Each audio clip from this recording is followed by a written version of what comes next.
Philip is a genuinely international citizen of the arts. Act 1. If music be the food of love. Philip's artistic journey began in the world of opera. As a staff director at some of the world's most prestigious houses, including the Glyndebourne Festival Opera, the Bayerische Staatsoper, and the Royal Opera House Covent Garden, he mastered the intricate architecture of standard repertoire. Yet, true to his pioneering spirit, he chose not just to inhabit existing spaces, but to build new ones. As the founder and artistic director of the Spitalfields Market Opera, Philip initiated and raised capital for the first purpose-built opera house erected in London for over a century. From this historic achievement to his critically acclaimed production of Dido and Aeneas in Portland, Oregon, his operatic vision has spanned continents and consistently balanced classical reverence with bold innovation. His portfolio includes operas from consecrated names, such as Monteverdi, Gluck, Purcell, Rinaldo di Capua, Cimarosa, Salieri, Mozart, Puccini, Verdi, Bizet, Tchaikovsky, Menotti, and many more.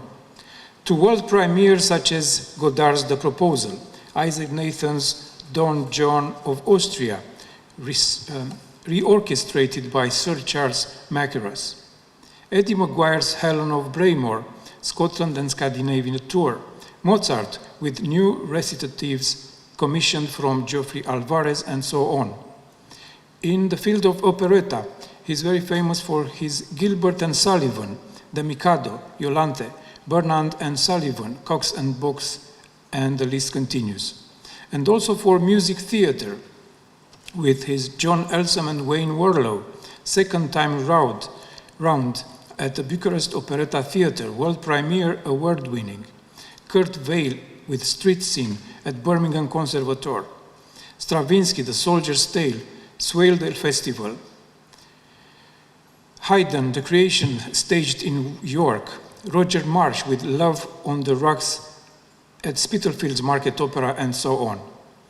However, to look at Philip's work in music and the main houses is to miss the beating heart of his artistic mission. Act 2. Theater that belongs to the people.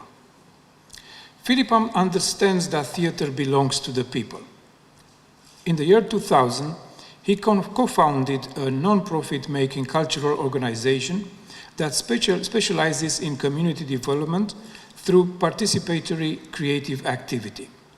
Its name is Parabola, and it works in partnership with local authorities, community and cultural organizations to engage communities in the creative expression of their own lives and histories. Through his transformative leadership of Parabola, for which he continues to serve as artistic director, he has built an international reputation as a master of site-specific, promenade, and large-scale community theater.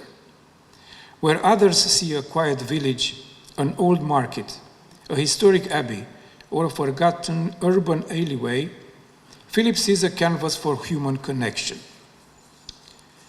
His community-driven productions do not merely entertain, they engage, heal, reflect, and unite.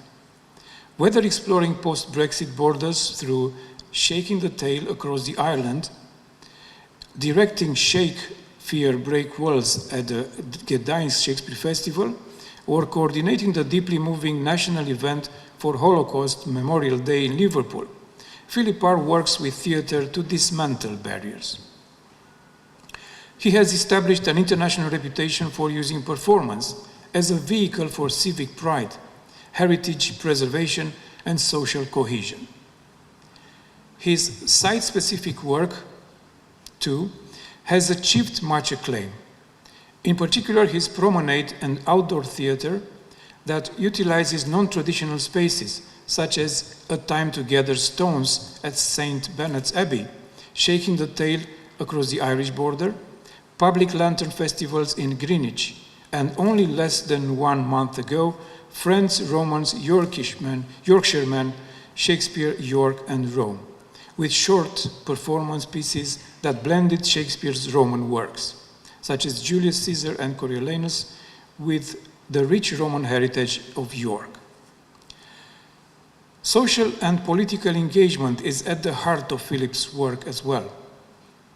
Whether when directing Shakespeare Break Worlds for the Creative Europe project or while serving as he did for 10 years on the board of Cardboard Citizens, Philip has been working with theater to address complex social barriers and homelessness.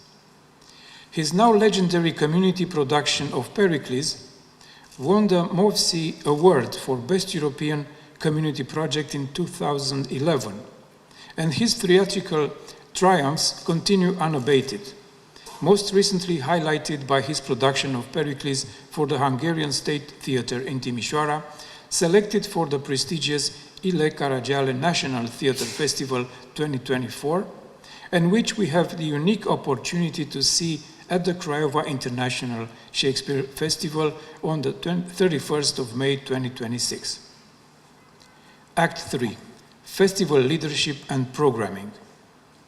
Philip has proven to be a powerhouse in cultural logistics, successfully designing, programming, and executing major multidisciplinary arts festivals globally.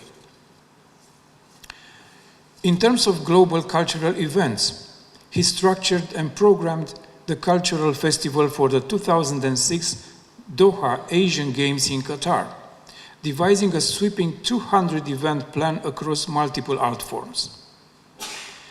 In terms of rural and urban animation, he worked to rejuvenate and stabilize regional cultural ecosystems, serving as the director of the Swaledale Festival in North Yorkshire and developing outdoor programming for the Hampshire and Kent rural touring schemes.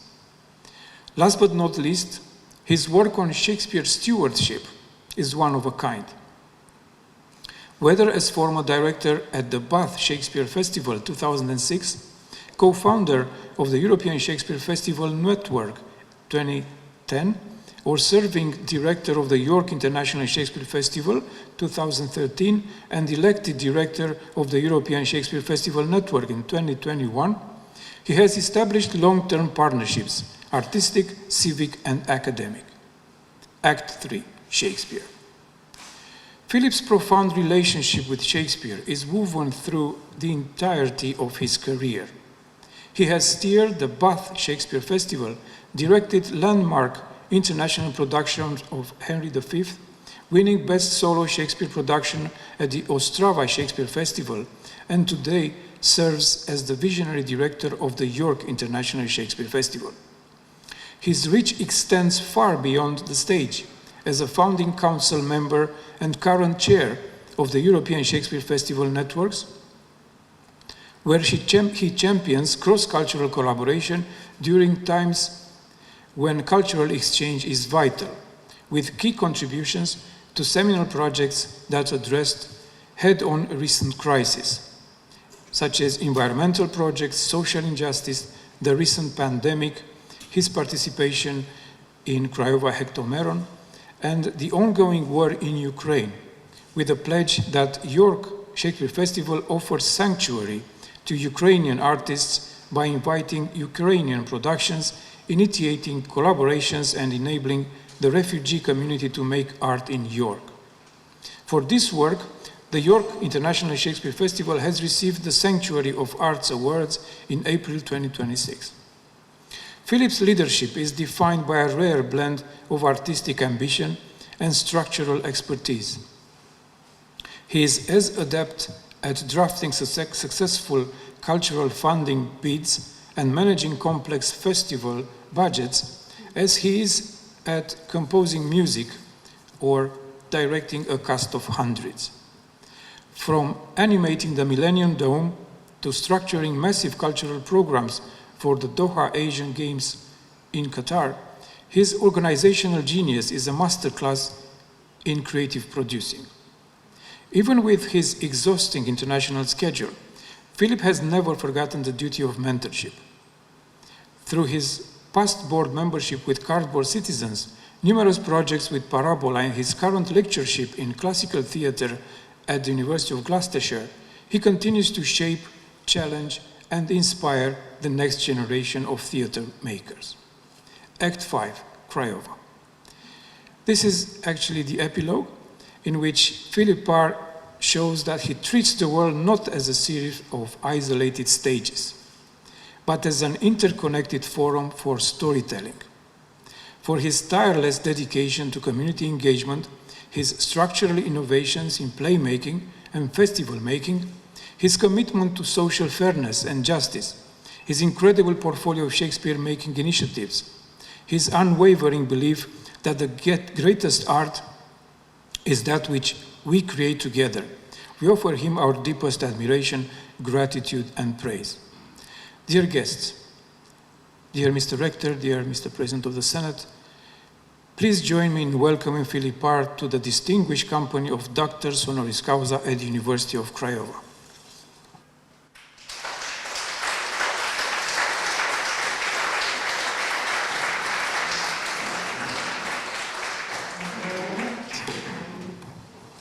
Quod bonum fortunatum felixit, Senatus Universitatis Craiovensis, Rectore Magnifico, Cezar Ionus Pânum, Professore Publico Ordinariu, sum omnium plausu decrevit, ut illustrissimus Dominus, Philip Parr, in corpore Doctorum Universitatis Honoris Causa reciperetur, in cuius rei fidem hoc diploma conscribendum censuit.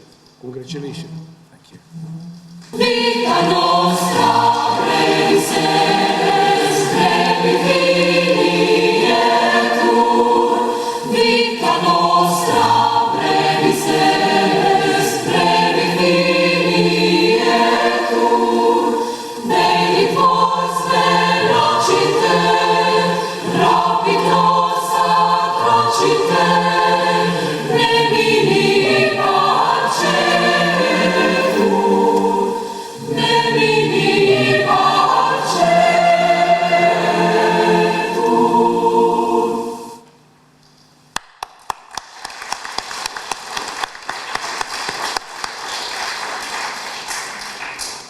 Felicitări încă o dată și o să ascultăm cuvântul de acceptare al titlului din partea domnului Philip Parr.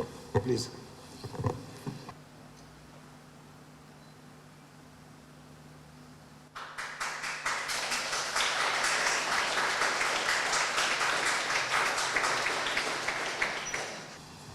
Rector, Mr. President of the Senate, members of the Senate, and friends,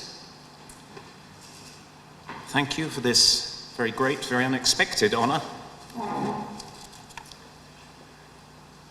When Nicoletta first announced this to me a couple of weeks ago during our festival in New York, I was very surprised, a little overwhelmed, largely because those who've been so honored within previous festivals make up a company of artists, academics, and visionaries that I feel very humbled to be joining.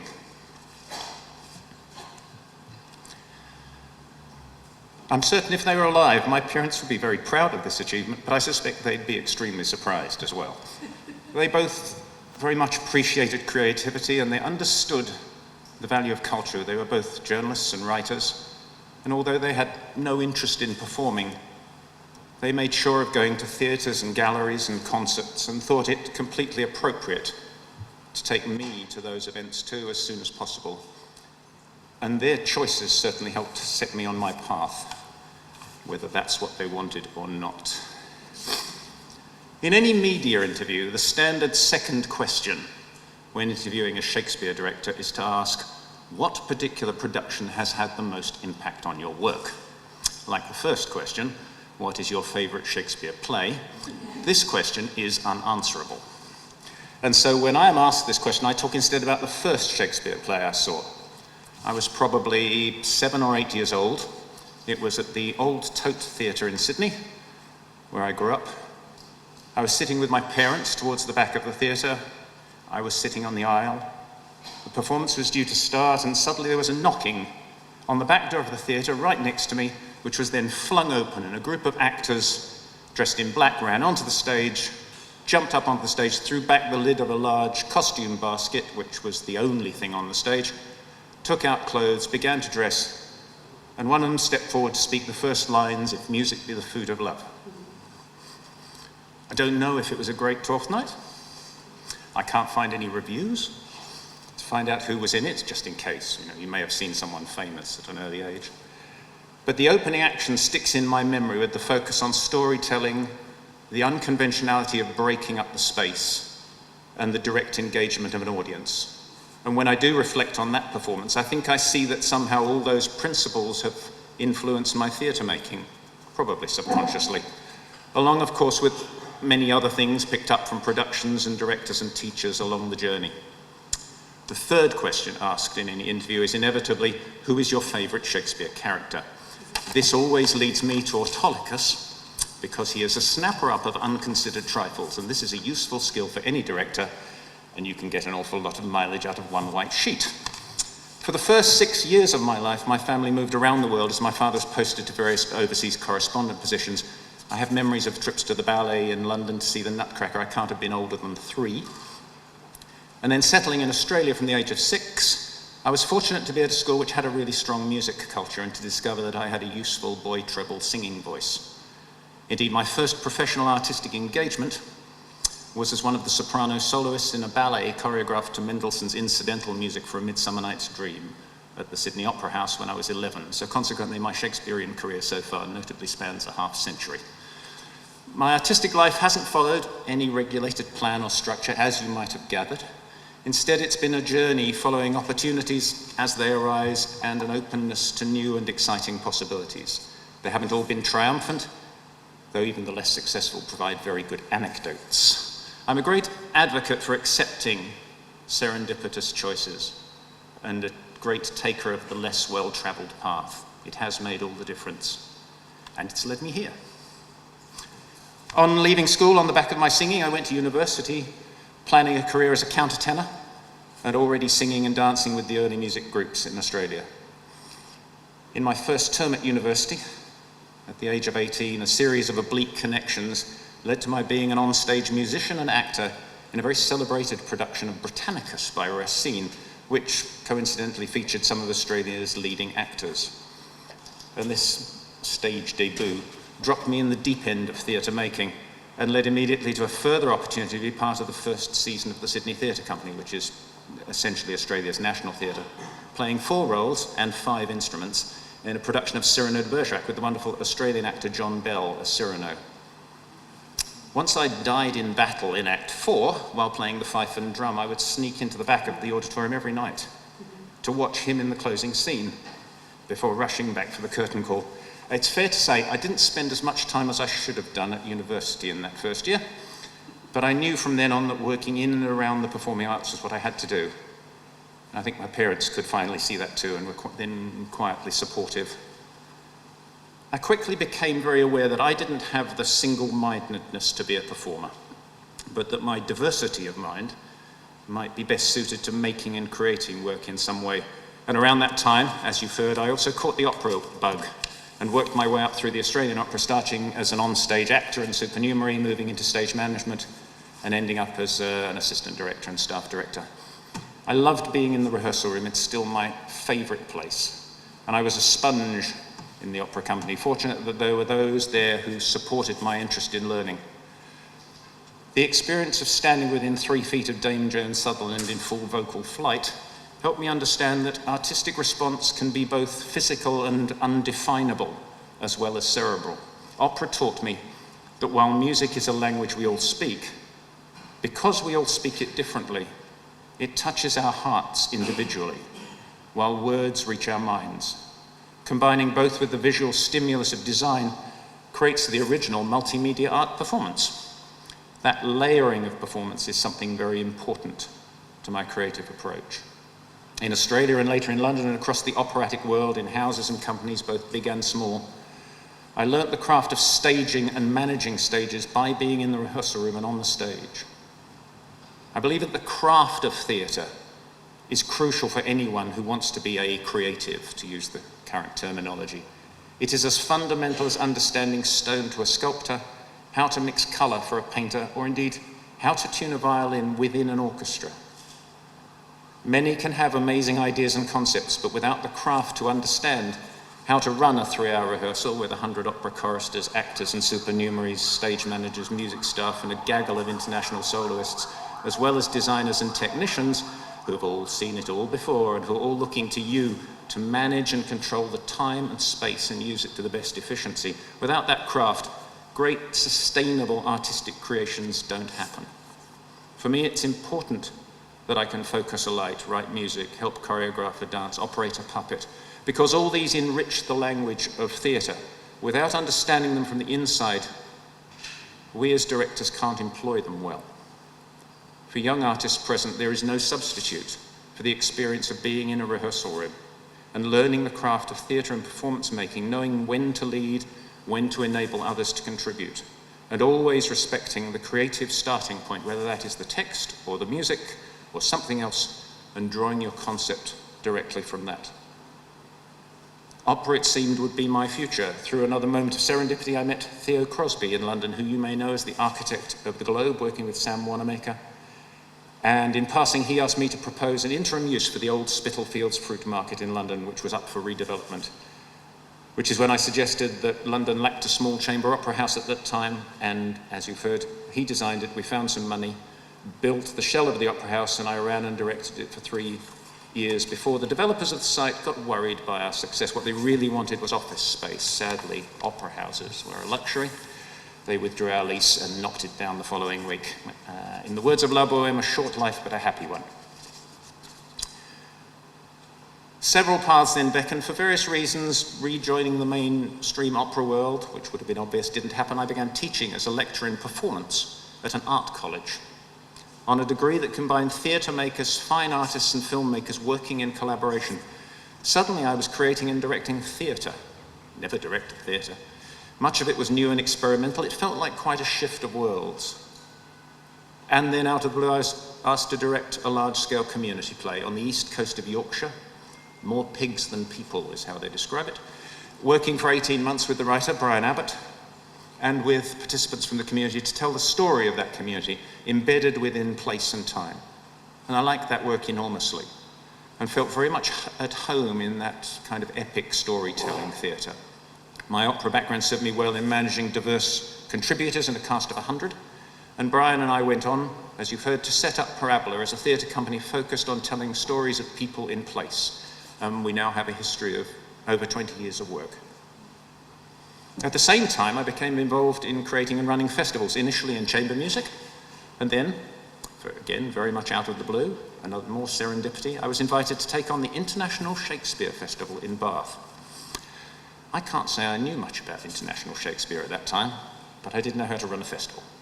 So I read assiduously on what had been presented in previous editions. I began to think about what I thought a Shakespeare festival should look like. On the main stage, there was space in the programme for 2 big international companies alongside smaller productions in the studios, education work, various other innovations, Shakespeare on the streets, etc. John Bell, of Cyrano de Bergerac fame, had by now set up the first full-time Shakespeare company in Australia. So I invited them to make their first and only European tour with his production of Comedy of Errors. And then someone, I can't remember who, suggested that a production from Romania might be available. It was a 12th Night by someone called Silviu Purcaretti. Never heard of him. But it sounded good. There were some quirky photos involving rather a large number of garden gnomes. We could afford to bring it without needing to pursue other support. It would fit really well on the stage of the Theatre Royal in Bath. And stylistically, it was so outside the theatre of the UK that it had to be of interest to those with curiosity for theatre and Shakespeare. And so we invited him. And so began my connection with Craiova. Now, the festival in Bath was in April. And while they were there, the Craiova company mentioned that they had a Shakespeare festival too, which was happening in May, and they invited me to attend. This is more serendipity, because mathematics becomes really important here. The festival in Bath was every 2 years, the festival in Craiova every 3 years, which means they rarely coincided. But this year, the Shakespeare Festival planets aligned. And so 3 or 4 weeks after the Bath Festival finished, I found myself being collected from the airport in Bucharest in possibly the smallest dacha ever made, for the bumpy ride across to Craiova. Arriving just after the start of a performance, I was thrust into the back of the theatre for A Winter's Tale in Japanese, where I found myself sitting next to Stanley Wells. I stayed for the whole festival, and it completely opened my eyes to a Shakespearean world I knew nothing about. It also began enduring friendships, both of which have completely redefined the work I make and my role in the artistic world. I have Craiova to thank for that. Since then, I've been here for every festival, usually for the whole festival, not only as a member of the audience, but as you've heard, presenting productions in the theatres, and especially making work with and for the community of Craiova, as many of you know and have seen on the streets and around the buildings of the city, firstly with Romeo and Juliet, and then A Midsummer Night's Dream. In order to make those productions in the public realm, I've spent many days walking and discovering spaces and places. I think I can safely say that it's a city where I feel tremendously at home because of that. As well, because of the numbers of community actors who've been involved in those productions, it seems I am destined to be greeted on many Craiova street corners by pucks and fairies, Montagues and Capulets, citizens of Athens and Verona, all going about their lives in Craiova. I met 3 of them on the way here today. Some of those lives have seen them progress all the way to the Marian Sorescu stage. The University of Craiova too has played a very important part in creating that story. Your students have been actors within the productions, of course, students from many departments, not just the theatre students. But this building is for me, and perhaps for others in this room, not only a university, but the Palace of Duke Theseus, where, as I cross the main entrance hall below, I can still hear the Athenian national anthem. The agronomy building is destined always to be thought of as the tomb of the Capulets. Mention of Marian Sorescu connects us here in Craiova with the International Shakespeare Festival that I now run in York, because thanks to Nicoletta and Sorin, in the York Festival we presented the first reading in English of extracts from Sorescu's play, Cousin Shakespeare, with their energies, creating the momentum for an exploration of world texts inspired by Shakespeare being heard for the first time in English in stage readings as part of our festival. Again, the connection to Craiova is the catalyst for something of international importance. Back to that festival in Bath. There I also met Joanna Schnetzko from Gdańsk, the festival manager there, who came to propose the idea of setting up a network of international Shakespeare festivals across Europe. Joanna had also very much wanted to see the Purcoretti 12th Night. She's a great Purcoretti fan. And that was the reason, primarily, why she'd chosen to make the trip to Bath rather than go anywhere else. So over a coffee, we agreed to see where the idea went. And from that first meeting, we've grown to a network of 14 festivals, some of which are represented here today, which spans the continent and which helps and supports members large and small to find points of collaboration, and which is, we hope, instrumental in supporting and generating adventurous new initiatives and creative ideas, all inspired by Shakespeare. And of course, the festival here in Craiova was a crucial first partner. Without the support of Emil Borogina and Mircea Coneșteanu, we could never have moved the network forward. My admiration for Emil is enormous. I consider him an example for all of us for his vision and determination. And at many of our early network meetings, he was supported quietly and efficiently by Iolanda Manescu, who is one of my longest standing friends here in Craiova. My other Shakespeare Festival member was, of course, Professor Jerzy Limon in Gdańsk, and Emil and Jerzy really serve as the exemplars for every other Shakespeare Festival director, both in Europe and worldwide.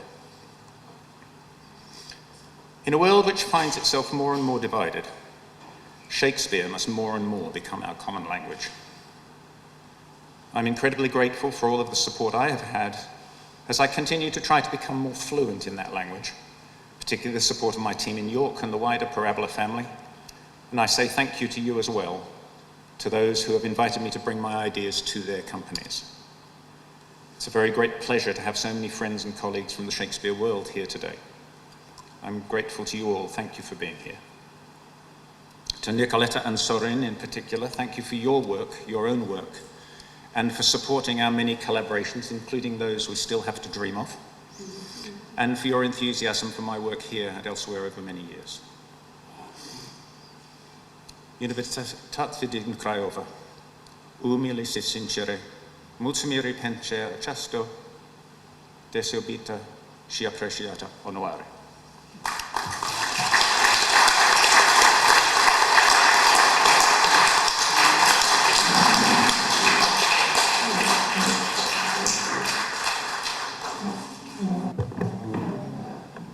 Doamnelor și domnilor, iată că am ajuns și la finalul acestei ceremonii.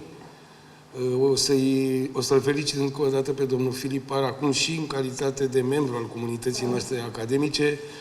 Iar dumneavoastră vă mulțumesc pentru participare, vă doresc o zi bună, multă sănătate. Ladies and gentlemen, thank you very much for attending this ceremony. We have reached at the end of it. I will now congratulate Mr. Philip Parr as a member of our community, and I wish you all the best and stay healthy. Thank you.